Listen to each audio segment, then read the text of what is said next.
Today, we're going to put on our detective hats and dive right into the world of nephrology. And you can really think of it as a high-stakes investigation. The body's master filters, the kidneys, they're the scene of the crime. And the doctors, well, they're the detectives, hunting for clues to solve some pretty serious medical mysteries. And right out of the gate, we've got our first puzzle. How is it possible that something so common, something you can just buy over the counter, can trick one of the most sophisticated organs in your entire body and bring it to a screeching halt? Let's investigate. Okay, so before we crack open these case files, we really need to understand the territory we're dealing with. Our kidneys. They are the body's master filters. They are on the job 24/7, constantly scanning our blood for the tiniest sign of trouble. And the amount of work they do is it's mind-boggling. They're these tiny, tireless powerhouses processing your entire blood supply again and again, all day, every day. They're pulling out waste, they're balancing fluids, they're helping manage your blood pressure. They are truly the unsung heroes of our bodies, which is exactly why when they fail, it's a full-blown crisis.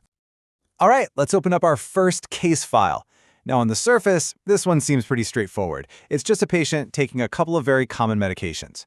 But what's really going on here is a dangerous chemical interaction, one that's setting the stage for a total system failure.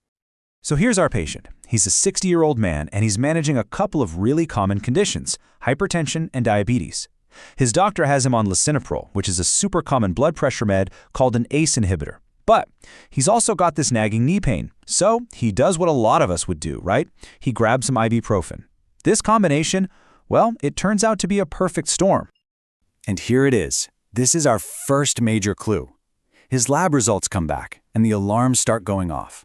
His serum creatinine, which is a waste product that healthy kidneys have no problem clearing, has more than doubled. And get this, it happened in just 48 hours. For a kidney doctor, this is a 5-alarm fire. It means the filters are shutting down, and they're shutting down fast. The official diagnosis here is acute kidney injury, or AKI. And the word to really focus on is acute.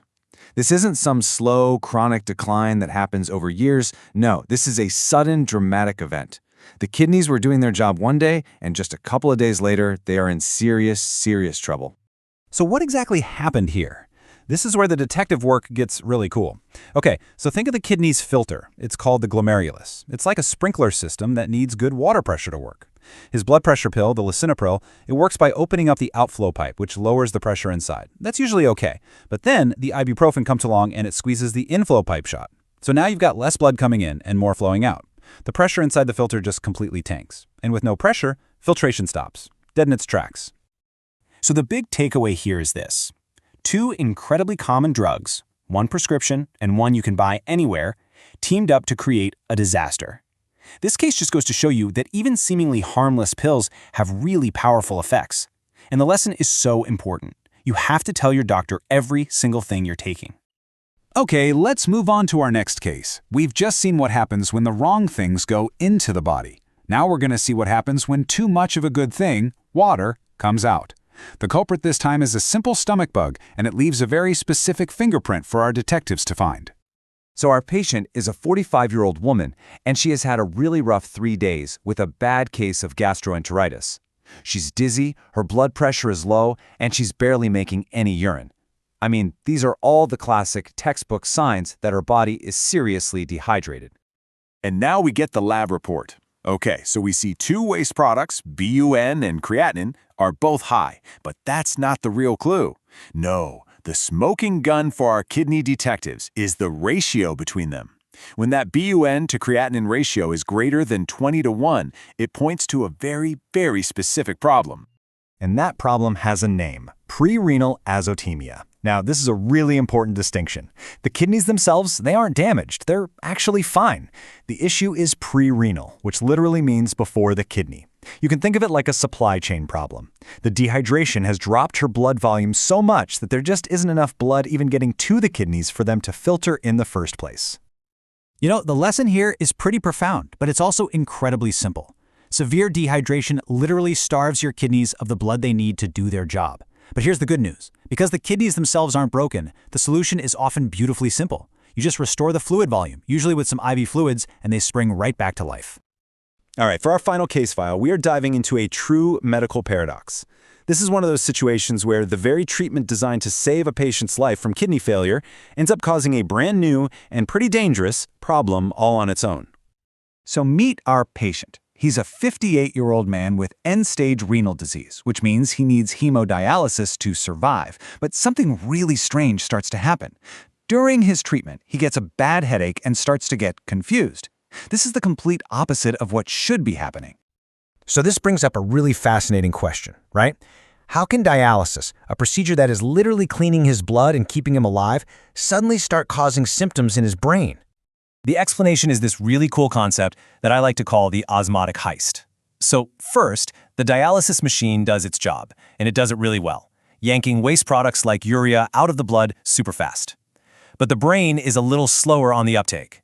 So for a short time, the blood becomes much cleaner, or less concentrated, than the fluid inside the brain cells. And to fix that imbalance, water just follows the laws of physics and rushes from the blood into the brain. And the result? The brain actually swells up. The official name for this condition is dialysis disequilibrium syndrome. It's a known complication, and it's especially a risk for patients who are just starting dialysis.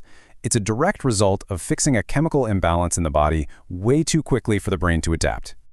You know, what this final case really drives home is that the human body is just an incredibly delicate balancing act.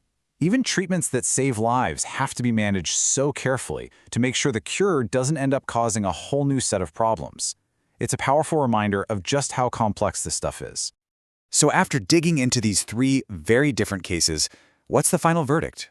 What are the big lessons our kidney detectives have managed to uncover for us? Well, if we look back through our detective's notebook, a few key things really jump out.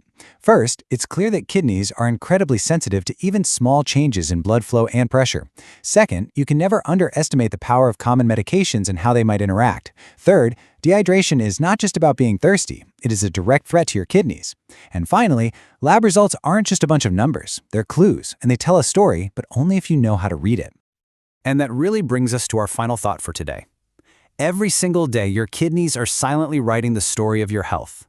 Everything from your hydration levels and your blood pressure to the medications you take. So after all this, maybe it's worth asking yourself, what story are your kidneys telling?